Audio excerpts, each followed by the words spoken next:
Bien, vamos a estudiar la doctrina de salvación, también conocida como soteriología.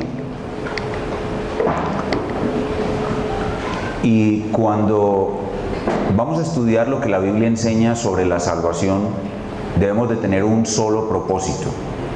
Y en sí, el plan de salvación que Dios diseñó y ejecutó tiene un solo propósito. Y es lo que podemos ver en la diapositiva y que está escrito en Lucas capítulo 1, versículo 69. Dice: y nos levantó un poderoso Salvador en la casa de David, su siervo. La doctrina de salvación en sí misma tiene, o la obra de salvación y la forma como la enseñamos, es decir, la llamada doctrina de salvación, tiene un solo propósito, que es el propósito de Dios desde toda la eternidad, su único y absoluto propósito, que es glorificar a Cristo, mostrar a Cristo como un poderoso Salvador. Cuando nosotros estudiamos todo lo que la Biblia enseña acerca de Dios, acerca de su salvación, y al terminar no podemos ver a Cristo como un poderoso Salvador, realmente no hemos entendido nada, no hemos entendido su propósito, no hemos percibido lo que Dios quiere mostrarnos. Entonces, la doctrina de la salvación tiene un solo propósito: mostrar a Cristo como un poderoso Salvador. Y a lo largo de nuestro estudio se irá tejiendo, etapa por etapa, paso por paso, el maravilloso plan de Dios que busca llevarnos a ver la gloria de Cristo como un poderoso Salvador. Si al final de nuestro estudio nosotros podemos decir: hemos visto a Cristo como un poderoso Salvador y quiero ir a predicar a Cristo como un poderoso Salvador, entonces habremos cumplido el propósito, habremos entendido de qué se trata la gloriosa doctrina y el plan de Dios para salvación. La doctrina de salvación, conocida con el nombre de soteriología, hace parte de una rama de una ciencia auxiliar del estudio de la Biblia, que es la teología sistemática. La Biblia, el estudio de la Biblia y la ciencia que Dios ha dado a su pueblo tiene varias ramas auxiliares, como son la teología bíblica o teología progresiva, la teología histórica, en fin, la teología práctica, teología exegética, distintas ramas auxiliares del estudio de la Biblia.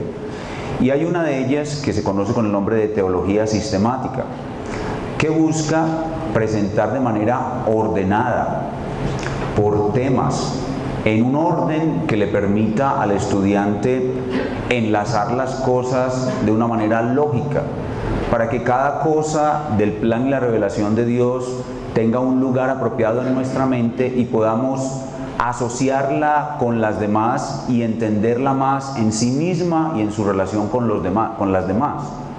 Eso es lo que se conoce como teología sistemática. Podríamos decir que es como una especie de formación de compartimentos, de secciones de la enseñanza bíblica, separándolas y luego presentándolas de manera ordenada y luego presentando las interrelaciones que hay entre cada una de esas partes. La soteriología o la doctrina de salvación es una de muchas de esas materias que contiene la teología sistemática. Por ejemplo, la teología sistemática nos lleva a estudiar lo que la Biblia enseña de sí misma, que es lo que se conoce con el nombre de bibliología. También lo que la Biblia enseña acerca de Dios, que es lo que se conoce como teología propia, donde aprendemos la doctrina de la Trinidad, la doctrina del decreto de Dios, la doctrina del Espíritu Santo, que se conoce como neumatología. Pero a su vez, cuando nosotros estudiamos estas cosas de una manera intrínseca e inmediata, estamos estudiando la doctrina de salvación. Porque cuando estudiamos la bibliología, estamos estudiando la fuente de donde viene la doctrina de la salvación. Cuando estudiamos la teología propia, estamos estudiando al autor de la salvación. Entonces, estas materias es imposible separarlas. Están tan tejidas y tan unidas que hacen parte de toda una trama que compone este glorioso aspecto del conocimiento bíblico conocido como teología sistemática. Igual seguimos avanzando y cuando estudiamos, por ejemplo, la antropología, estamos estudiando lo que la Biblia enseña sobre el hombre. ¿Pero qué es el hombre? El hombre es el ser que va a ser salvado o condenado.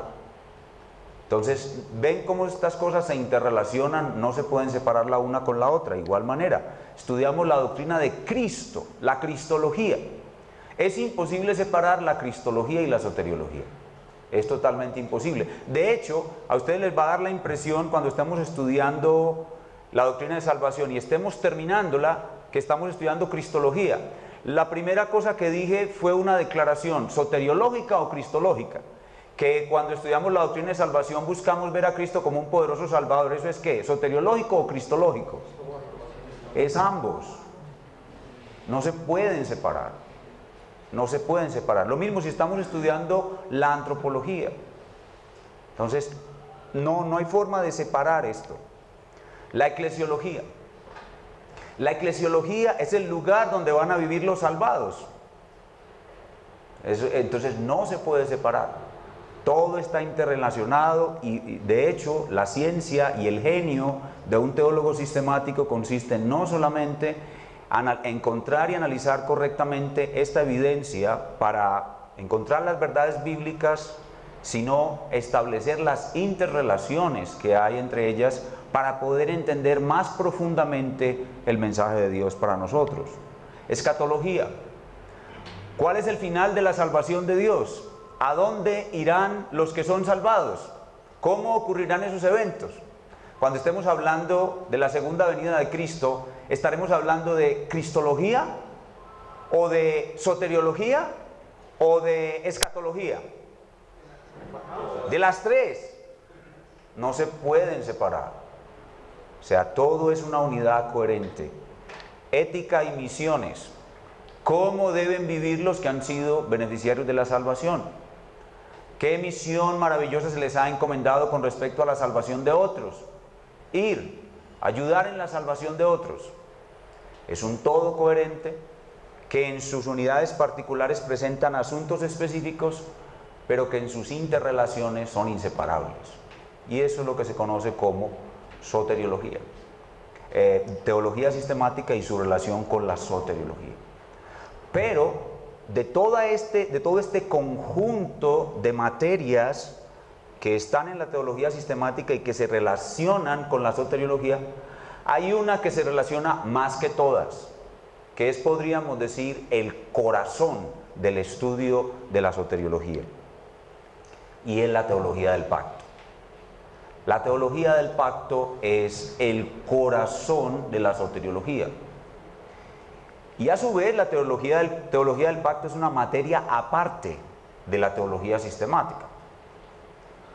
Pero al estudiar soteriología debemos hacer una mención, como haremos nosotros en nuestro curso durante esta semana, haremos una mención breve de la estructura vital de la teología del pacto, sin pretender cubrirla exhaustivamente porque es, como digo, toda una materia de la teología sistemática. Pero la columna vertebral de la soteriología es la teología del pacto. ¿Por qué? Porque Dios ha realizado su salvación en forma de pacto.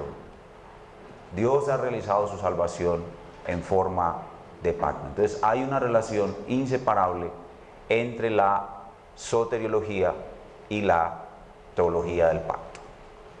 Muy bien, al iniciar a estudiar la doctrina de salvación o soteriología, deberíamos de entrada inmediatamente ir a los textos bíblicos, proponer un esquema, proponer un bosquejo de qué enseña la Biblia sobre la doctrina de salvación. Pero es muy bueno, es absolutamente necesario para todo estudiante de la Biblia, de la teología, para todo miembro de una iglesia, conocer la historia de la iglesia.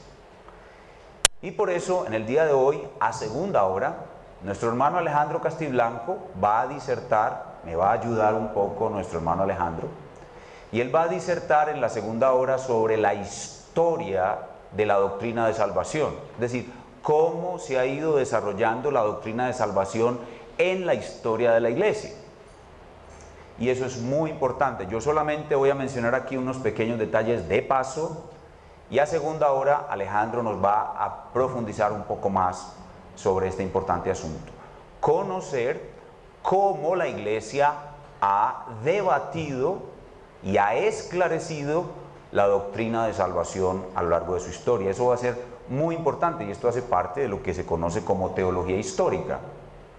La teología histórica nos ayuda a saber qué han pensado nuestros predecesores, los grandes doctores de la iglesia en el pasado, sobre la interpretación de un texto, de una doctrina, de una materia en general. Entonces nos conviene mucho regresar al pasado y saber lo que otros hombres más inteligentes que nosotros, probablemente con mucha mayor gracia y luz del Espíritu Santo, han creído sobre los asuntos principales en la doctrina de salvación. Brevemente, para dejarlo simplemente como un planteo en perspectiva que Alejandro desarrollará mejor, veremos que en la historia de la doctrina de salvación hay un personaje clave, que es Agustín de Hipona, el famoso San Agustín, quien tuvo un debate clave con un contemporáneo suyo, un monje inglés de apellido Pelagio, James Pelagio. Y de ese primer debate, por allá en el siglo V, surgieron los primeros elementos que fueron configurando la doctrina de salvación en la historia de la iglesia. Avanzando el tiempo, tenemos un segundo gran debate entre el gran reformador Martín Lutero y su contemporáneo, el gran erudito lingüista Erasmo de Rotterdam. Y un tercer debate posterior a la época de la Reforma, que fue librado entre los sucesores de Juan Calvino y los sucesores de Jacobo Arminio. El debate entre los calvinistas y los arminianos, por allá en la Holanda del siglo XVII, en el famoso Sínodo de Dort. Pero Alejandro nos va a profundizar más sobre esto en su clase a continuación. Sea simplemente decir que el gran San Agustín inició toda la sistematización de esta doctrina, puso los elementos fundamentales, él presentó verdades bíblicas esenciales a esta doctrina, como son la doctrina del pecado original, la doctrina de la depravación total humana. San Agustín atacó el mito del libre albedrío, presentó la doctrina de la predestinación y otros elementos que son vitales a esta doctrina. La iglesia en su momento reconoció el genio de Agustín, y en el concilio de Éfeso en el año 431, cuando se hizo el gran debate acerca de los conceptos de Pelagio contra Agustín, entonces la iglesia reunida en ese lugar reconoció que la verdad bíblica estaba del lado de Agustín y no de Pelagio y los pelagianos. De igual manera, un siglo más tarde, en el sínodo de Orange, en el concilio de Orange, en el 529, sucedió exactamente lo mismo, pero como casi siempre sucede, Dios permite que el mal venza al bien transitoriamente, y la doctrina de la salvación fue enseñada por San Agustín, fue opacada, y los conceptos de Pelagio fueron adoptados con cierta variación por un grupo de seguidores suyos que se conocen con el nombre de semipelagianos. Y no fue hasta la Reforma Protestante del siglo XVI, en 1517 específicamente, con Martín Lutero, Juan Calvino y Ulrico Zwinglio, que se vuelve a revivir el evangelio verdadero de la gracia de Dios presentado por Agustín, y se vuelve a tomar en vida la doctrina de salvación correcta. Los semipelagianos siempre han presentado oposición. Un seguidor de Martín Lutero, un compañero suyo, Felipe Melanchthon, tomó una posición semipelagiana. El Concilio de Trento, que es el contraataque de la Iglesia Católica contra la Reforma o la Contrarreforma. Jacobo Arminio, que contradice los postulados de la doctrina de la gracia.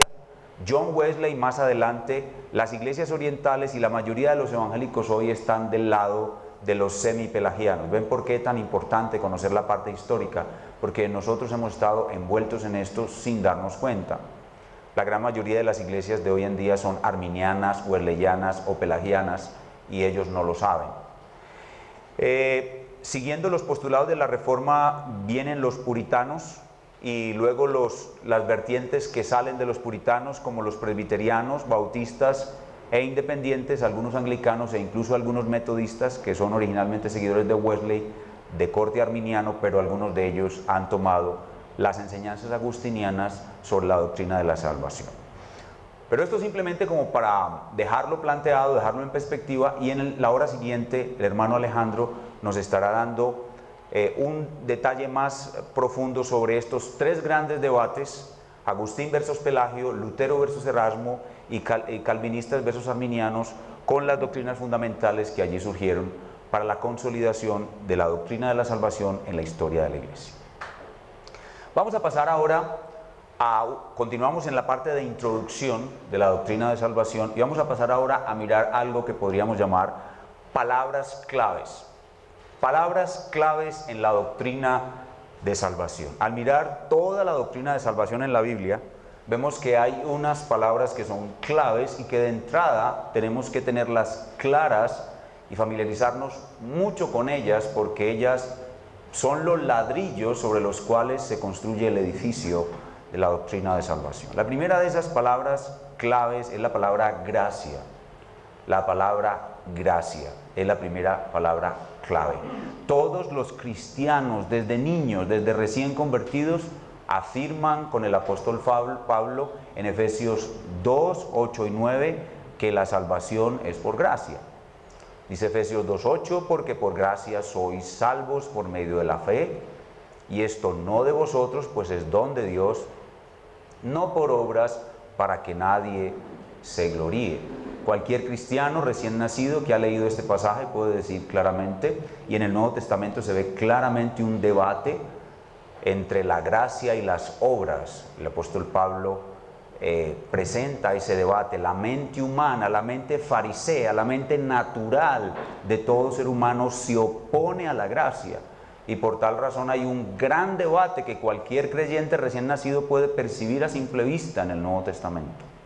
Pero debemos identificar bien qué es la gracia, y a partir de entender bien qué es la gracia comenzaremos a entender bien la doctrina de la salvación.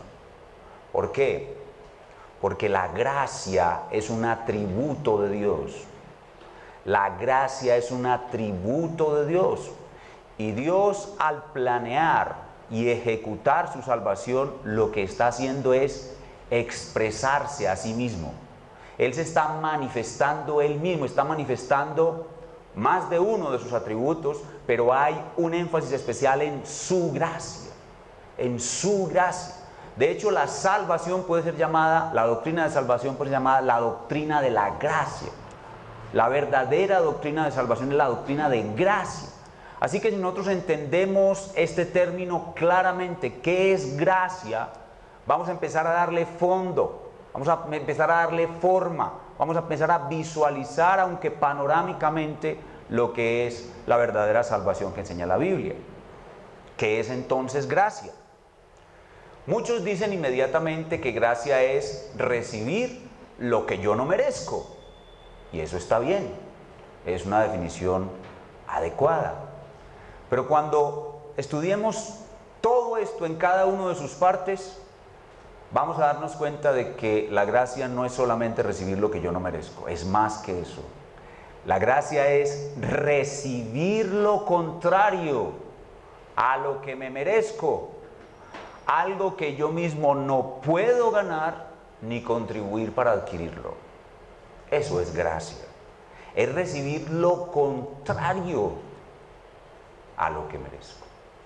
Vamos a ver en una de las doctrinas de la gracia, que es la depravación total humana, que era lo que nosotros merecíamos.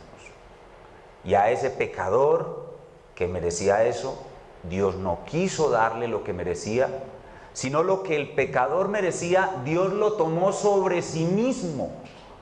Como le dijo a Abraham, yo soy tu escudo. Pero tu escudo no para protegerte de tus enemigos. Yo soy tu escudo para protegerte de mí mismo. Porque yo te debo matar, Abraham. Yo te debo enviar al infierno, Abraham. Yo debo depositar mi ira sobre ti eternamente, Abraham. Pero yo soy bueno, estoy lleno de gracia y he decidido ser tu escudo para protegerte de mí mismo, de mi propia ira. Así que Dios le da a Abraham todo lo contrario que Abraham merece. Y no solamente lo libra de lo que merece, sino que lo eleva a una posición gloriosa y dichosa a su lado por toda la eternidad, la condición de hijo de ese Dios que no le dio lo que merecía, sino lo contrario. Eso es gracia. Y ese es el primer elemento que tenemos que aprender en esta doctrina. Pero en segundo lugar, como decía ahora, hablando de lo vital que es la teología del pacto como esqueleto, como columna vertebral de la doctrina de salvación, en segundo lugar, la palabra pacto. La palabra pacto es fundamental en la doctrina de salvación. Lo vamos a ver a lo largo de todo este estudio. La palabra de Dios muestra que la salvación es un pacto. Cuando Dios, por medio del Señor Jesucristo, está ejecutando la última etapa del pacto, el nuevo pacto, sentado con sus discípulos en el aposento alto, transformando la Pascua hebrea en la Santa Cena cristiana, el Señor Jesús nos deja ver que su salvación, que la salvación que vino a darnos es un pacto. Mateo 26, 27 dice el Señor, y tomando la copa y habiendo dado gracias, les dio diciendo, bebed de ella todos, porque esto es mi sangre del nuevo pacto, que por muchos es derramada para remisión de los pecados. Esto es mi sangre. Obviamente, sin entrar en discusiones, lo que Jesús quiso decir, este vino representa mi sangre. Es decir, este vino, esta copa es el símbolo de mi sangre y es el símbolo del gran pacto, del último pacto, del desarrollo de todos los pactos, del nuevo pacto, un pacto en el cual la Trinidad se comprometió a perdonar vuestros pecados. Nuestra salvación, el perdón de nuestros pecados, es un pacto que, como veremos en un momento, fue realizado entre las tres personas de la Trinidad, de una manera especial entre el Padre y el Hijo, para lograr el perdón de los pecados de aquellos que Él vino a salvar. Entonces Dios diseña la salvación en forma de pacto, revela la salvación en forma de pacto. Vamos a ver que todo un gran capítulo de este estudio se va a llamar salvación revelada. Salvación revelada. Dios diseña la salvación en forma de pacto, Dios revela la salvación en forma de pacto y Dios ejecuta la salvación en forma de pacto. ¿Por qué creen ustedes que lo hizo así? Porque los hombres, por nuestra incredulidad, no solemos confiar ni siquiera en Dios. Y por eso Dios tiene que jurar delante de nosotros que nos va a salvar. Y eso es un pacto. ¿Qué es un pacto? Un pacto es una promesa certificada con un juramento. Eso es un pacto. Una promesa certificada con un juramento. En la Biblia hay dos tipos de pactos. Hay aquel pacto en el cual las dos partes tienen una participación igual. Las dos partes se comprometen con ciertos requisitos, la una con la otra, ambos tienen una participación igual, y si se violan los términos, hay sanciones por esas faltas, por esas violaciones de los términos. Ese es un pacto que podríamos llamar un pacto condicional, un pacto equivalente, es decir, en las dos partes tienen la misma equivalencia, la misma participación, pero la Biblia nos muestra que la salvación de Dios es un pacto unilateral. No es un pacto bilateral, es un pacto unilateral, es un pacto de Dios consigo mismo, entre las tres personas de la Trinidad. Y lo hace delante de nosotros, en favor de nosotros y con nosotros por medio de su Hijo. Y nos lo certifica con un juramento, porque nuestra incredulidad, nuestra decadencia espiritual nos va a hacer siempre dudar de la eficacia de esa salvación, del destino final que Él ha preparado para nosotros, y por esas razones que tiene que hacerlo en forma de pacto. Pues esta es otra palabra clave. La otra palabra clave es la palabra redención. La palabra redención, que de hecho esta palabra, esto es algo muy curioso, se usa como sinónimo de salvación en toda la Biblia. La palabra redención se usa como sinónimo de salvación en toda la Biblia, a pesar de que es uno de sus resultados. Cuando veamos la salvación ejecutada y veamos con más detalle la obra de expiación, vamos a ver que la redención es un resultado de la expiación. Sin embargo, de manera muy interesante, en las Escrituras a los salvados no se les llama salvados, sino ¿cómo? Redimidos. La palabra redención viene a abarcar todo lo que es la salvación. La redención es ser liberado de la esclavitud por el pago de un precio. Eso es ser redimido. Es el lenguaje del mercado de los esclavos donde estábamos nosotros. Por causa de nuestro pecado fuimos entregados a un tirano opresor, un tirano cautivador que nos somete en su fortaleza y nos cautiva. Satanás, por supuesto. Él es el gran tirano, él es el príncipe de Babilonia y nosotros somos los cautivos en Babilonia. Y de allí solo podemos ser librados de la mano del hombre fuerte, por la mano del hombre súper fuerte, Cristo Jesús, el cual nos libera pagando un precio por nosotros, establecido por Dios, no por el diablo, que es su propia vida. Apocalipsis 5:9 nos muestra que cuando todos los hechos de salvación terminen y sean ejecutados, nosotros cantaremos un canto, y ese canto es el cántico de redención.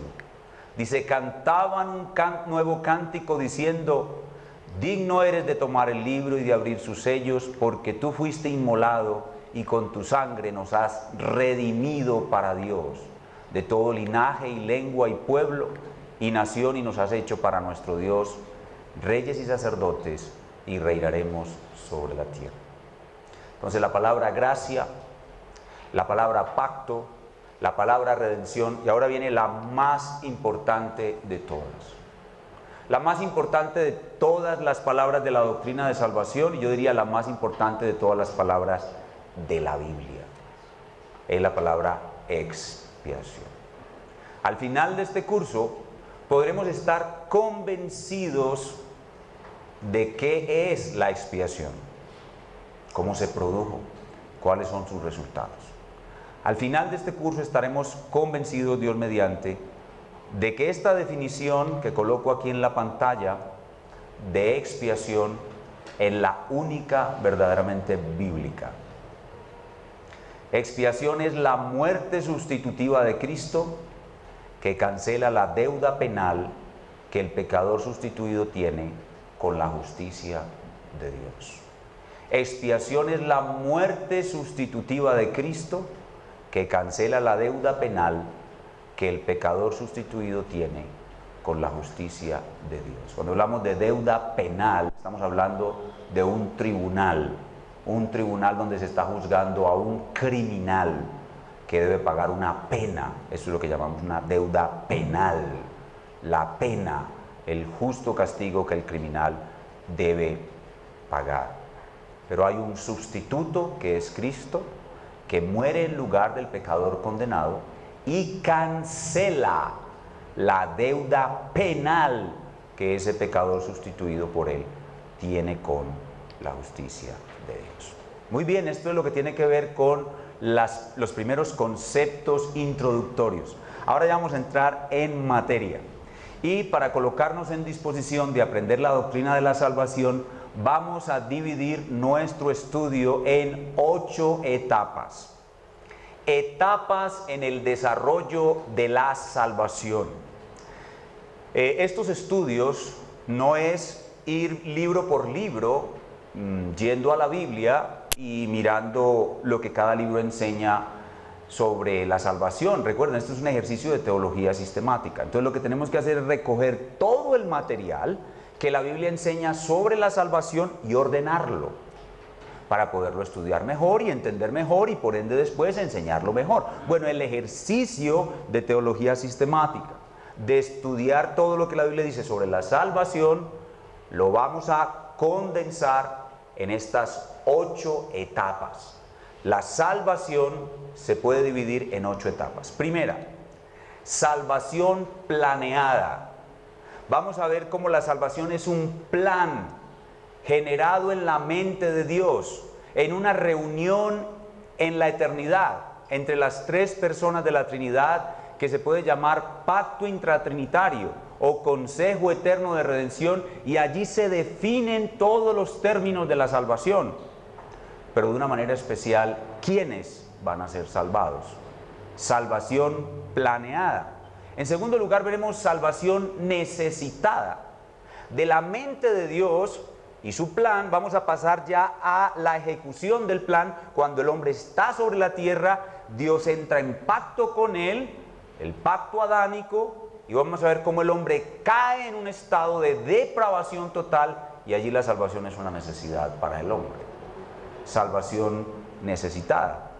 En tercer lugar, salvación prometida.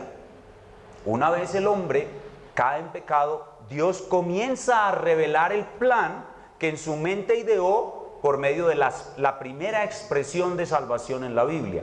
Génesis capítulo 3, versículo 15, conocida como promesa de redención. Eso es lo que llamamos salvación prometida.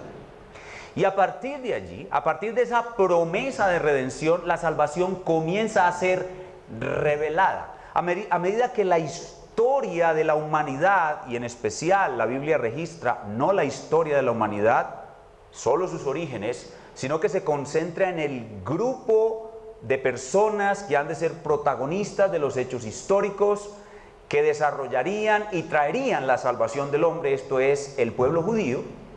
Esa historia va a su vez produciendo el escenario para traer la salvación, pero a la vez revelando la salvación por medio de hechos históricos que hablan de la salvación. De una manera particular, por medio de pactos. Y eso es lo que llamamos salvación revelada. Salvación revelada. Después de Génesis 3:15, Dios avanza la historia, desarrolla la salvación y revela la salvación. Algunas veces por medio de tipos y símbolos que están incluidas dentro de los pactos que Dios hace con su pueblo, con sus escogidos, y otras veces por hechos que están afuera de los pactos, pero igual son hechos históricos de la redención, y principalmente revela su salvación a través de los pactos que Él hace con su pueblo. Y aquí es donde la estructura de la teología del pacto se convierte en la columna vertebral de la doctrina de salvación. El primero de esos pactos, ya lo mencionamos en la salvación necesitada, es el pacto adánico o adámico. El segundo de los pactos donde comienza a revelarse mejor la salvación es el pacto noético. Un pacto por medio del cual Dios le da estabilidad a la creación, ahora completamente mala y corrompida por el pecado, y por medio de la gracia común le permite que la creación siga existiendo hasta la consumación de su plan de salvación. El pacto noético es fundamental. Luego viene un pacto más específico, que es el pacto abrahámico, donde Dios nos revela que la salvación será hecha por medio de la fe. Luego viene el pacto mosaico, que nos muestra la conducta de los que debemos ser salvados y los que vamos a ser salvados, y por medio de esa ley traernos al Salvador. Luego tenemos el pacto davídico, que nos muestra que esa salvación en última instancia será para vivir en un reino, y que el Salvador será un rey del linaje de David. Por eso Dios hace un pacto con David para mostrarnos que la salvación también es un asunto de rey y de reino, como veremos en una clase especial más adelante en la semana, que se llama Salvación, Pactos y Reino de Dios. Pero esta estructura, pacto noético, pacto abrahámico, pacto mosaico, pacto davídico y nuevo pacto, es el corazón de la doctrina de salvación. Luego de que la salvación es revelada, durante muchos años, durante muchos siglos, llega el momento en que la salvación será ejecutada. Y esa es la otra etapa, salvación ejecutada, por medio del cumplimiento del último y más perfecto de todos los pactos, el nuevo pacto.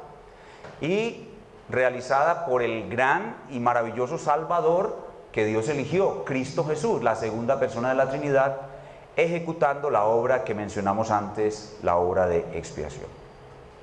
Luego de que esa salvación es ejecutada, entonces viene la obra del Espíritu Santo que toma, y noten ustedes cómo la teología propia está todo el tiempo dentro de la doctrina de salvación.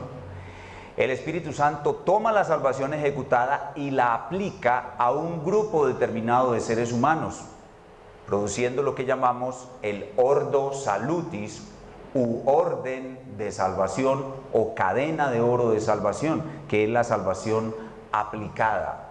Y esa es la sexta etapa en el desarrollo de la salvación. La séptima es la salvación preservada. Esa salvación que fue ejecutada en la cruz, que es aplicada por el Espíritu Santo, es preservada por Dios mismo hasta su cumplimiento perfecto y definitivo. Y ahí tenemos la gloriosa doctrina de la perseverancia final de los santos. Para llegar a una octava y última etapa, que es la salvación consumada, el fin del fin, la glorificación de cielo y tierra y por supuesto de todos sus habitantes, cielo nuevo y tierra nueva en los que mora la justicia. La salvación será entonces perfecta, una cosa del pasado, pero con la cual viviremos por toda la eternidad. Nunca podremos olvidar que nosotros somos criaturas redimidas, salvadas por Cristo. Él llevará sus marcas en sus manos, en sus pies y en su costado por toda la eternidad, para recordarnos siempre que nosotros somos salvados del fuego, tizones arrebatados del incendio, como dice la Sagrada Escritura. Entonces son 8 etapas y esa es la estructura de nuestro estudio. Nuestro estudio va a ir realizándose una por una, realizándose a través de mirar una por una todas estas etapas. Primero salvación planeada, luego salvación necesitada, luego prometida, luego revelada, luego ejecutada, luego aplicada, luego preservada y luego consumada. Este bosquejo para el estudio de la doctrina de la salvación no es el bosquejo clásico que aparece en los libros de teología sistemática.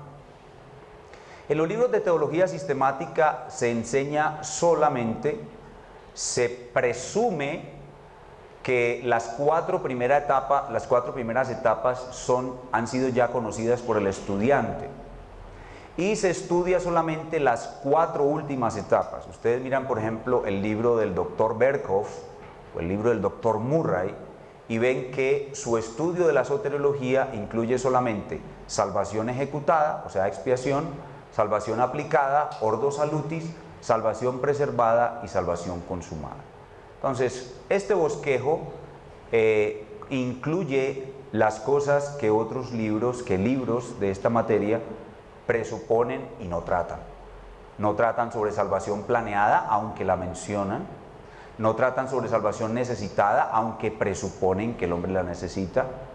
No tocan mucho la promesa de redención, ni desarrollan la salvación revelada o la revelación progresiva de la salvación a lo largo de la historia bíblica. Entonces, aquí tenemos, creo yo, un bosquejo más completo que nos va a permitir entender mucho mejor esta gloriosa doctrina.